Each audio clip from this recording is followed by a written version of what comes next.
Nggak berani Jokowi, saudara. Ya kan, nangkap Rizik aja bukan karena penistaan agama Kristen, kok nangkap Rizik karena corona kok. Ya kan, karena undang-undang kesehatan. Kan compong kan coba. Ya kan, nggak berani nangkap Rizik karena menghina agama Kristen. Nggak berani, saudara. Kalau ada masjid di situ, saudara.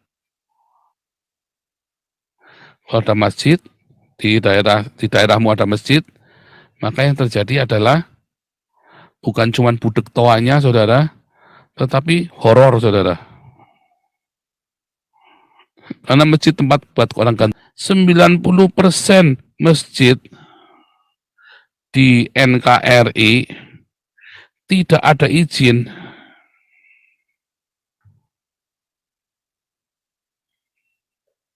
Aneh ya.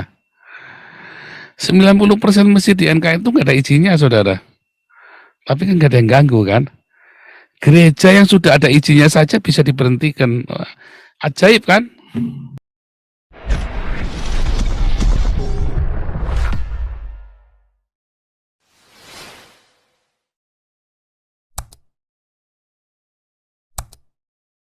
Saya sih berharap ya, saudara ya.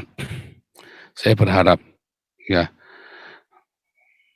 Ini menginspirasi, tapi sudah banyak ya orang-orang yang berani ya, saudara ya. Mereka sudah bikin gerakan-gerakan, perlawanan-perlawanan. Sebelum saya teriak, mana ada yang berani, saudara. Ya kan, setelah saya teriak orang baru. Tapi kurang, saudara. Kurang. Nah, ini Galarua ini ya, Galarua kita udah mulai nih. Ya, Galarua sudah mulai. Ya, kita nggak main-main, saudara, Galarua ini ya. Makanya kita jangan kerjasama dulu sama apa Rudi Yohanes kayak kemarin. Nggak taunya kan masa dendam pribadi dia sama Julius, kita mau dibawa-bawa. Oh, kita nggak mau, saudara ya. Nah, ini baru tadi ya, ini Kristenfobia. Coba sekarang, keuntungan atau benefit.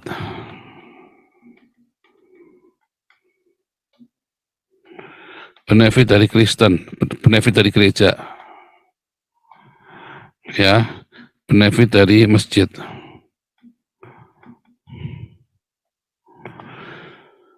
Benefit dari gereja apa, saudara?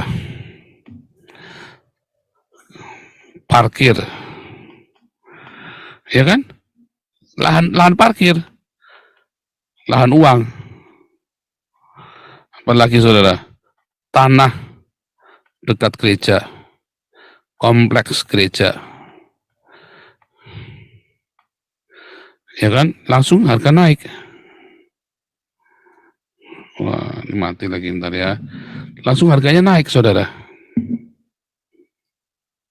Kompleks dekat gereja itu harganya pasti naik.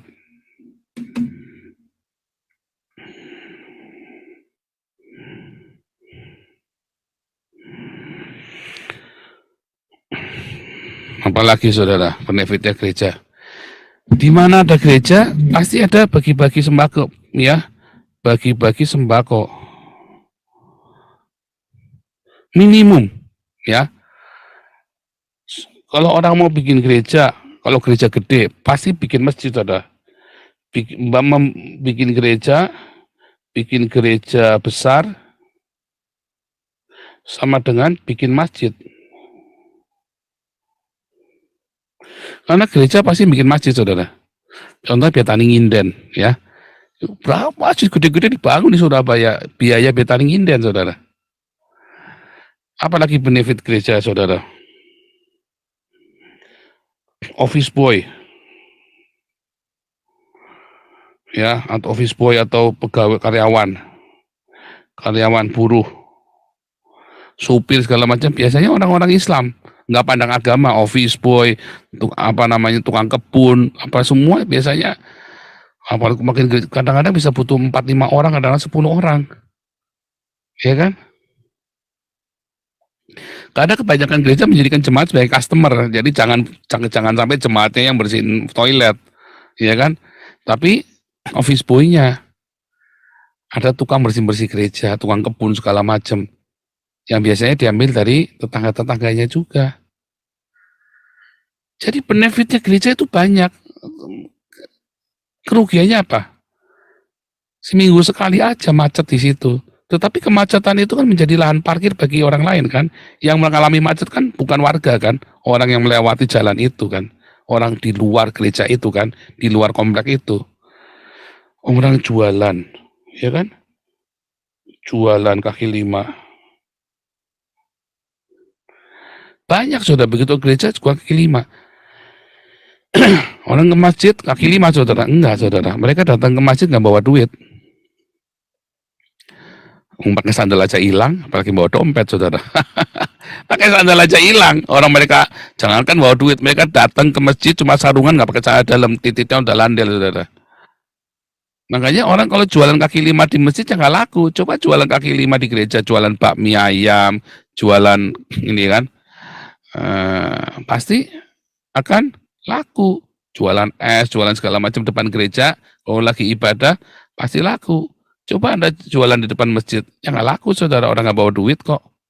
Tapi kalau orang ke gereja, dia keren, dia bawa apa segala macam keluar, asal barangmu enak, makananmu enak, orang pulang gereja pasti pada jajan di situ Saudara.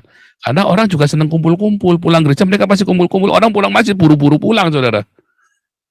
Beda ya, orang pulang gereja nggak buru-buru pulang, mereka makan-makan dulu. Bahkan di dalamnya ada puja sera Saudara. Seringkali di dalam gereja itu, kalau gerejanya besar, ya lantai 2 buat ibadah, lantai 1 mereka bikin puja sera.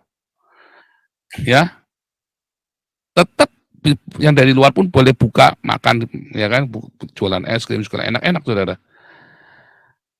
Tetap Saudara diuntungkan. Kalau masjid Saudara, ya budek Saudara, budek toanya. Jangankan yang Kristen, yang Islam saja kebudekan Saudara. Terus apa lagi Saudara kalau Anda ada masjid di situ? Tanahnya jadi, harga tanah turun. Ya turun harganya. Terus kalau ada masjid Saudara, ruginya apa lagi Saudara?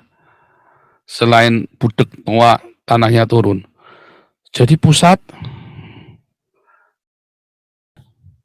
hampir semua masjid-masjid di Eropa jadi sarang teroris Saudara. Makanya di Prancis itu ada 4.000 masjid langsung ditutup ya. Setahun itu 4.000 masjid ditutup. Karena ternyata berafiliasi dengan organisasi radikal. Ya kan? Mana ada gereja jadi pusat organisasi radikal? Nggak ada Saudara. Tapi kalau masjid di Indonesia 90% berafiliasi dengan Islam radikal. Semua Islam radikal itu diproduksi di masjid Saudara. Ya memang karena Islam, makanya nggak berani kan Jokowi kan, nggak berani Jokowi Saudara. Ya kan, nangkap risik aja bukan karena penistaan agama Kristen kok, nangkap risik karena corona kok. Ya kan, karena undang-undang kesehatan kan compong kan coba. Ya kan, nggak berani nangkap risik karena menghina agama Kristen, nggak berani Saudara, nggak akan berani. Ketokan titik saya dah. Sampai sekarang aja nggak ditangkap. Somad aja nggak ditangkap. Ya Walon ini cuma 5 bulan. Itu cuma satu-satunya tuh orang Ustadz Islam yang ditangkap karena penistaan agama tuh. Ya kan, Kainama, Irina Handono, enggak, soalnya nggak ada yang ditangkap. Ani Christian, Stephen Indra, semua yang sampai pada mati sendiri, Saudara kan.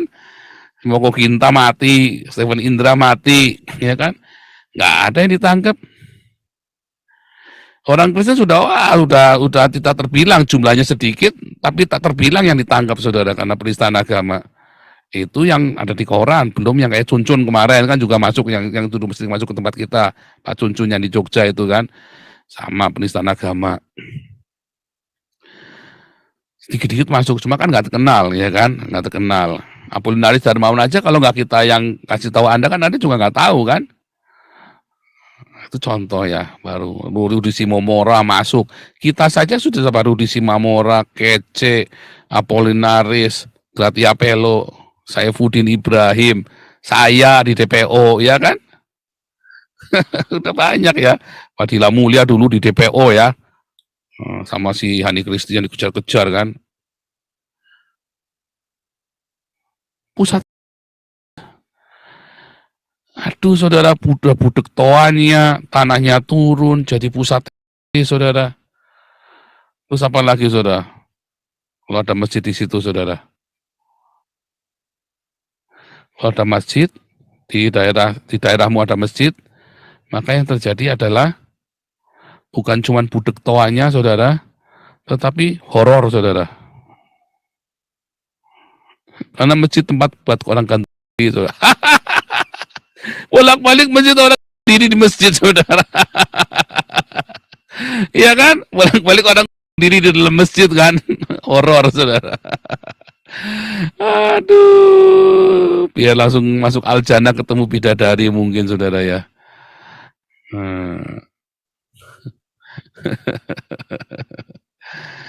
Nah itulah, saudara. Anda masih benefitnya apa? Benefitnya masjid jadinya lebih banyak mudaratnya daripada manfaatnya kalau Anda bikin masjid. Udah gitu nggak ada, hampir ya 90% masjid di NKRI tidak ada izin.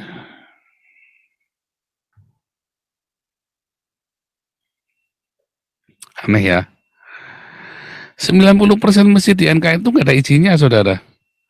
Tapi kan nggak ada yang ganggu kan. Gereja yang sudah ada izinnya saja bisa diberhentikan. Ajaib kan? Gereja ada izinnya sudah bisa diberhentikan. Coba pakai otakmu, saudara.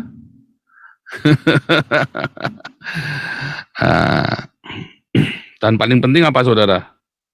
Paling penting, gara-gara masjid ini, saudara, maka investor barat pada nggak berani masuk Indonesia. Ya kan? Investor barat ada nggak mau masuk Indonesia. Investor yang banyak duitnya nggak mau. Yang berani masuk Indonesia cuma Cina, komunis. Sama sekarang Indonesia lagi dekat sama Rusia. Ya kan? Komunis. Karena memang ajaran Islam itu sebenarnya tidak jauh dari komunisme, saudara. Otoriter. Ya. Ajaran Islam itu nggak jauh dari komunisme, otoriter.